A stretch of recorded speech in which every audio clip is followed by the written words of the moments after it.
welcome back. Today we talk about another Sony lens, the 16 to 25 f2.8. This is brand new. This was launched a couple of months ago, maybe a little bit more, but not so much. And it's a G lens, is not a G Master. It's a lens that covers a shorter focal range than the G Master copy, which is 16 to 35. This is 16 to 25. From a construction standpoint, you get your typical plastic hood, which we don't care about. I mean, it does its job, whatever. You get a lens that goes from, it's weird because its most compact position is at 25. When you go to 16, it extends a little bit. Of course, the difference is barely visible. I thought it would bother me more, but at the end of the day, it didn't bother me that much. It's just that when it's in your bag, it's basically sits at 25 because it's the most compact position. You have to remember that you need to zoom out if you want to get to 16. Not a big deal. I thought it was going to bother me more. It didn't. You get your aperture ring that you have over here, and it goes from clicked, that I use for photography, to, thanks to this button over here, you can now declick and it moves freely. The one thing, this lens doesn't have the aperture lock, the iris lock thing, just because when you go to auto, it just does this. It's a solid click, and so you're not gonna accidentally move it from auto in any way, shape, or form. So your typical G lens, which also has your autofocus, monofocus switch that you see over here, and your customizable function button over here. The lens is weather sealed, so you don't have to worry about shooting in bad weather. I didn't worry about shooting in bad weather at all. It's gonna get you covered in pretty much everything that you can think of. Now, this video is not gonna dive too much. The same thing that I said about my previous video about the 20-70 is that I'm not gonna dive too much into the sharpness and image quality test and all that, because you've probably seen lots of video about that, and also shooting with a 24 megapixel body, because I was shooting on an A7C. It's not that challenging for new lenses. Speaking of the A7C, I want to thank Fotoluce, the shop in Catania that is my main provider of photography material. They were kind enough to lend me an A7C to use in London for 5 days when I was shooting with this lens and the 20-70. Now, while I was in London these 5 days, I used the 20-70 a lot more. And that's for a couple of reasons.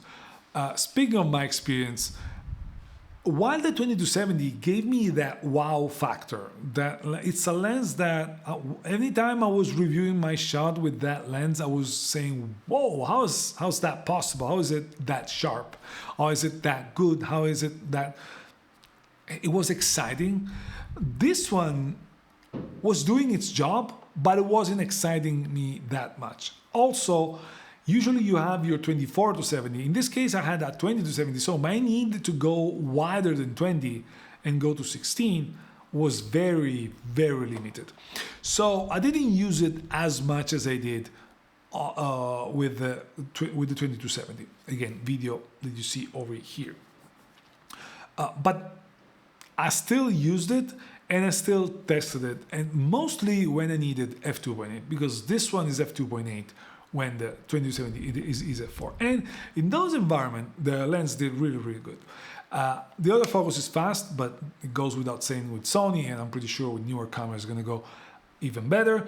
And the images that I was getting were less wow, less screaming at me, give me more, but I reserve judgment on that.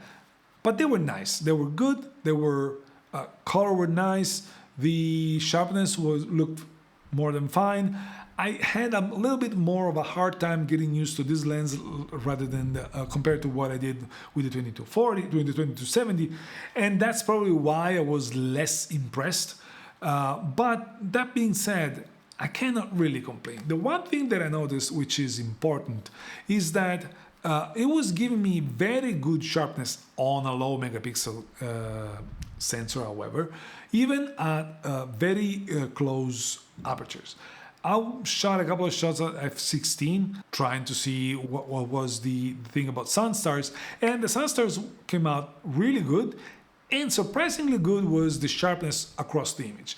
I expected that it would drop a lot more, but it didn't. So for a super wide angle lens like this, it's important because as landscape photographers know, we find ourselves many times shooting with f11, f16. Sometimes you don't want to focus that because you can't, or you need f16 to lower your shutter speed. There's many reasons why you may want to be shooting at f16. This lens will allow it. It was also sharp at f2.8, and don't get me wrong, but I was kind of taking that for granted. I was most concerned about the opposite end of the spectrum. The autofocus was really good, but again, that goes without saying. And in general, while using this lens, I found that I can definitely use it for professional use with no issues. I'll review this lens on a proper 60 megapixel camera soon, so stay tuned on my channel because this video is gonna come hopefully soon. And for now, I can only tell you that this lens is definitely interesting. It's the shortest range compared to the 16 to 28 from Sigma, 17 to 28 from Tamron, the 16 to 35 from Sony. You have 16 to 35 f2.8 Mark 1 and Mark 2. You have the 16 to 35 f4 power zoom. That lens is tiny, it's super lightweight. It's a very interesting lens. But in my opinion, it still makes sense if you pair this lens with another lens that covers you the other focal ranges that you use. So for my experience with super wide angle lenses, I tend to use the super wide part more than I do with the telephoto end of these lenses. And also with modern cameras where megapixels are going higher and higher and higher, the 60 megapixel sensor, the 25 in APS-C mode becomes a 36, 37 pretty much. And that means that you basically have your 16 to 35 just accepting the fact that you're shooting in APS-C mode, and on a 60 megapixel sensor, that means 26 megapixels. But 26 megapixel, if you take out the Canon R7, which has a 32 megapixel sensor, and the Fujifilm cameras that have the 40 megapixel sensor, any other APS-C camera that you have in the market is either 26 or below. So it's still a very good resolution. And in a pinch, you can definitely make this one become a 35, just leaving on the table some resolution. But other than that, this lens does what it's supposed to do. It's very compact. It's much more compact than 16 to 35. It's much more compact than any other super wide angle lens. This is function of their reduced focal range, of course, but it's an f2.8. It's got very good image quality, and it's got all the features that you may need. And being a Sony lens, if you're putting it on very fast cameras, it doesn't slow you down. It doesn't cap your performance at 15 frames per second. This may not be an important thing for some, but on the other hand, if you have a super wide angle like this, you may be shooting sports, you may be shooting mountain bikes, you may be shooting fast action, and you get very close, up and close to it.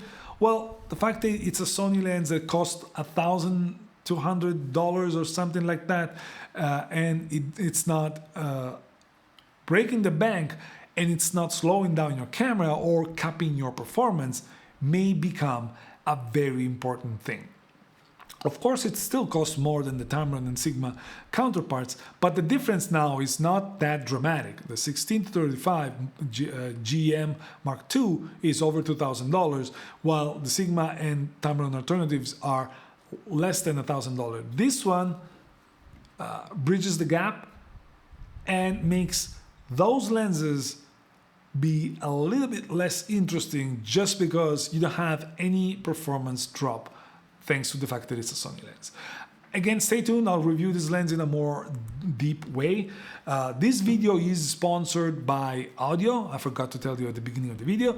Audio is a music platform where you can get your music for your content on a very reasonable price on an annual subscription, and you don't have to worry about copywriting and being getting claims here and there, justifying having your content being removed and all of that.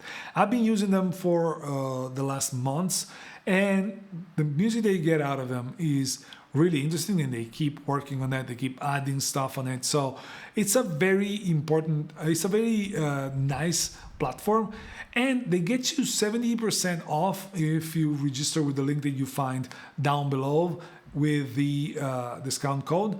And I would strongly recommend you to give it a try, because it's a very, very interesting environment where you can find a lot of nice music. Speaking of that, I'm leaving you to a very short slideshow with pictures that I took with this lens, and that slideshow music is coming from Audio.